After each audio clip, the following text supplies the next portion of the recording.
ಎಲ್ರಿಗೂ ನಮಸ್ಕಾರ. ಹೇಗಿದ್ದೀರಾ? ಇವತ್ತು ನಾನು ನಿಮಗೆ ಒಂದು ಗಣೇಶನ ಕಥೆನ ಹೇಳ್ತಿದ್ದೀನಿ. ಯಾವ ಕತೆ ಗೊತ್ತಾ?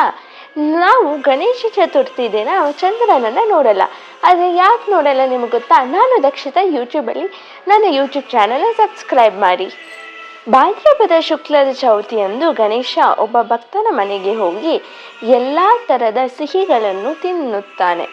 ಆಗ ಅವನಿಗೆ ಆಚೆ ಸುತ್ತಾಡಬೇಕೆಂದು ಅನಿಸುತ್ತದೆ.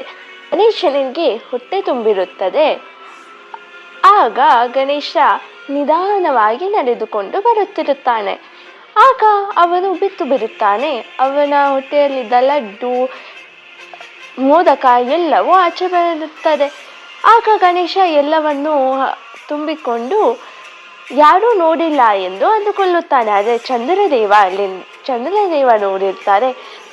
ತುಂಬ ನಕ್ಬಿಡ್ತಾರೆ ಅವರು. ಚಂದ್ರ, ನೀನು ಈ ಭೂಮಿಯ ಮೇಲೆ ಇನ್ನು ಯಾವತ್ತೂ ಕಾಣಿಸಿಕೊಳ್ಳುವುದಿಲ್ಲ ಅಂತ ಶಾಪ ಕೊಡ್ತಾರೆ. ಆಗ ಚಂದ್ರದೇವ ಈ ಶಾಪಕ್ಕೆ ಬೆಚ್ಚಿ ಬಿದ್ದು ಗಣೇಶನ ಹತ್ತಿರ ಕ್ಷಮೆ ಕೇಳುತ್ತಾರೆ. ಆಗ ಚಂದ್ರದೇವನ ಅಹಂಕಾರ ಇಳಿಯುತ್ತದೆ. ಆದರೆ ಕೊಟ್ಟಿರೋ ಶಾಪವನ್ನು ತೆಗೆದುಕೊಳ್ಳಕ್ಕಾಗಲ್ಲ.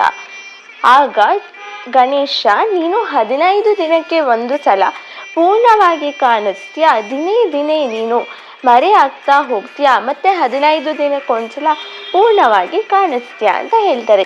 ಇದರಿಂದಾನೇ ಅಮಾವಾಸ್ಯೆ ಹಾಗೂ ಹುಣ್ಣಿಮೆ ಬರುತ್ತದೆ ಎಂದು ಹೇಳ್ತಾರೆ. ಈಗ ದೊಡ್ಡವರು ಹೇಳ್ತಾರೆ, ಗಣೇಶ ಚತುರ್ಥಿ ದಿನ ಚಂದ್ರನನ್ನು ನೋಡಬಾರ್ದು ಅಂತ. ಯಾಕೆ ಅಂದರೆ ಚಂದ್ರದೇವನಿಗೆ ಗಣೇಶ ಶಾಪ ಕೊಟ್ಟಿರ್ತಾನೆ. ನಾವೇನಾದ್ರು ಚಂದ್ರನನ್ನು ಗಣೇಶ ಚತುರ್ಥಿ ದಿನ ನೋಡಿದರೆ ನಮಗೆ ನಾವು ಮಾಡಿಲ್ಲದೆ ಇರೋ ತಪ್ಪಿಗೆ ಅಪವಾದ ಬರುತ್ತದೆ ಅಂತ ಹೇಳ್ತಾರೆ. ವಿಡಿಯೋ ಇಷ್ಟ ಆದರೆ ಲೈಕ್ ಮಾಡಿ, ಶೇರ್ ಮಾಡಿ, ಸಬ್ಸ್ಕ್ರೈಬ್ ಮಾಡಿ, ಕಮೆಂಟ್ ಮಾಡಿ.